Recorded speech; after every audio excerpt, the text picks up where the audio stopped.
मेरे प्रिय एवं सम्मानित दर्शकों एवं मेरे सब्सक्राइबर, एक सवाल अक्सर पूछा जाता है कि वकील साहब, अगर मैं किसी स्टे लगी हुई कृषि योग्य ज़मीन या प्लॉट को खरीद लूँ, क्योंकि तो सस्ती मिल रही है, तो क्या होगा? मैं उन लोगों को बताता हूँ कि अगर किसी भी भूमि पर, चाहे वो कृषि योग्य हो या प्लॉट हो, किसी पर भी स्टे लगा हो, तो उस ज़मीन की खरीद बिक्री कानूनी रूप से तुरंत नहीं की जा सकती। कोर्ट द्वारा स्टे लगने का अर्थ है उस संपत्ति पर किसी तरह का मालिकाना हक, ट्रांसफ़र, खरीद या बिक्री, नवीनीकरण आदि पर रोक है, जब तक कोई निर्णय कोर्ट कोई निर्णय न ले ले तो स्टे हटाया न जाए। यदि स्टे के दौरान संपत्ति का सौदा किया भी गया, तो नया खरीदार भी कोर्ट के फैसले से बाध्य रहेगा और उसकी सारी डील आगे कोर्ट के फैसले पर निर्भर रहेगी। ज़मीन पर स्टे का प्रभाव क्या होता है?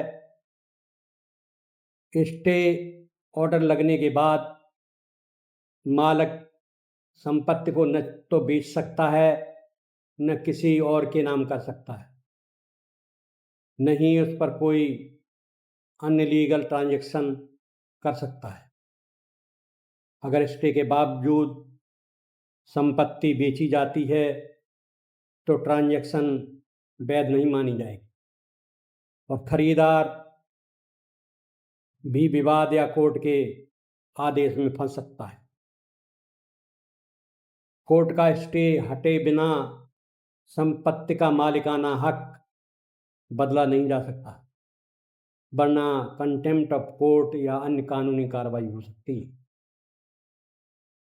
महिला या किसी के नाम खरीद बिक्री के संबंध में भी लोग बाग पूछते हैं।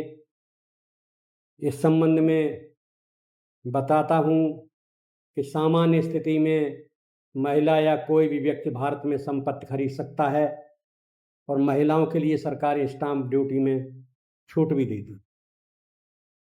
लेकिन यदि ज़मीन पर स्टे ऑर्डर है, तो यह अधिकार भी कोर्ट के अंतिम निर्णय पर निर्भर करता है। स्टे हटने के बाद ही खरीद बिक्री संभव है।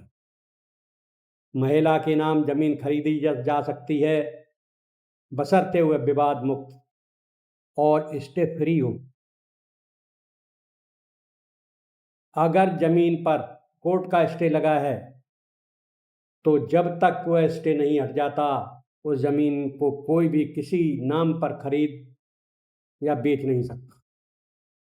अगर जबरन सौदा किया भी जाता है, तो कोर्ट के निर्णय के अधीन रहेगा और वैध नहीं माना जाएगा।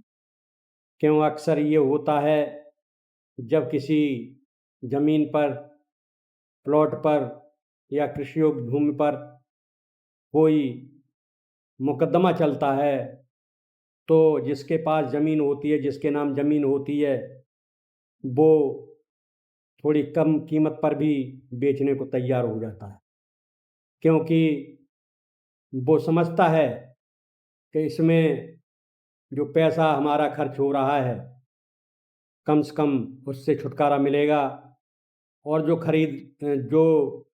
दबंग ज़मीन को खरीदेगा वो उस पर कब्जा कर लेगा, क्योंकि दबंग ही ऐसा काम कर सकते हैं।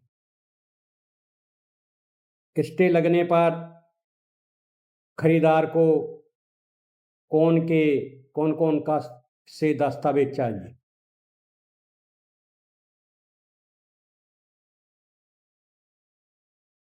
स्टे लगी जमीन की खरीद के दौरान खातेदार को विशेष सतर्कता बरतनी चाहिए और निम्न दस्तावेजों की जांच करनी बेहद जरूरी है, क्योंकि अगर जांच नहीं की जाएगी तो उसके साथ धोखा हो सकता है और लाखों रुपए उसके जा सकते हैं। नंबर 1, स्वामित्व दस्तावेज जैसे सील डीड, टाइटल डीड, पट्टा या वारिस प्रमाण पत्र। अद्यतन खतौनी, अप टू डेट खतौनी, जमाबंदी, म्यूटेशन रिकॉर्ड, ताकि पता चल सके कि जमीन पर मालिकाना हक अधिकार किसके पास है और क्या कोई लोन, मुकदमा या बंधक तो नहीं है। कोर्ट का स्टे ऑर्डर जिसमें स्पष्ट लिखा हो कि किस वजह से और किन किन धाराओं में स्टे जारी किया गया है। पिछले या मौजूदा कोर्ट केस के कागजात, रिट पिटीशन, सूट नंबर, आदेश की कॉपी। एक इनकमेंस सर्टिफिकेट यह दिखाता है कि संपत्ति पर पहले से कोई कानूनी बाध्यता जैसे बंधक, ऋण, अन्य दावे तो नहीं है। मालिक का पहचान पत्र, आधार, पैन आदि और पते का प्रमाण। प्रॉपर्टी टैक्स रसीदें, बिजली/पानी के बिल, पजेशन दर्शाने हैं। किसी भी अनुबंध या करार की copy, agreement to sell, lease, gift आदि। कोर्ट केस से संबंधित सभी FIR/पुलिस शिकायतें यदि लागू हो। साइट प्लान, नक्शा या लैंड मैप, भूखंड की सही पोजीशन और क्षेत्र जानने के लिए। खरीदार के लिए विशेष कदम, जमीन खरीदने से पहले वकील से प्रत्येक दस्तावेज एवं केस स्टेटस की जांच करवाना अनिवार्य है। स्टे रहने पर कोर्ट के आदेश एवं सूचनाओं के अनुसार ही कोई कानूनी कदम उठाए। ऐसे दस्तावेजों के बिना स्टे वाली जमीन लेना बहुत ही जोखिमपूर्ण एवं भविष्य में विवाद का कारण बन सकता है, क्यों अक्सर ये होता है कि मुकदमे वाली ज़मीन सस्ते में मिल जाती है तो लोग बाग उसे लेने के विशेष इच्छुक होते हैं, लेकिन जब वो कानूनी पचड़े में पड़ते हैं तो उनको नानी याद आ जाती है। इसलिए मैं तो सलाह दूंगा, कोई भी स्टे वाली ज़मीन, कोई भी झगड़े वाली ज़मीन, चाहे वो प्लॉट हो, चाहे वो कृषि योग्य भूमि हो, कोई भी आप लोग न खरीदें। मैं आपको जानकारी दे दूं, हमारे सब्सक्राइबर बढ़ रहे हैं, लाइक और शेयर बढ़ रहे हैं, व्यूज़ बढ़ रहे हैं। मैं इसके लिए आप सबका आभार व्यक्त करता हूं, क्योंकि बिना आपके सहयोग के यह कार्य संभव नहीं था।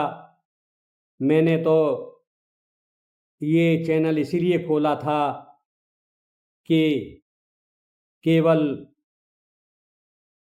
लोगों की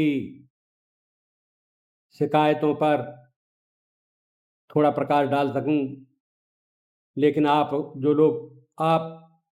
लोग जो प्यार दे रहे हैं उससे मेरा मनोबल बहुत बढ़ रहा। अब मैं वीडियो समाप्त करता हूं, अगले वीडियो में फिर मुलाकात होगी। जय हिंद।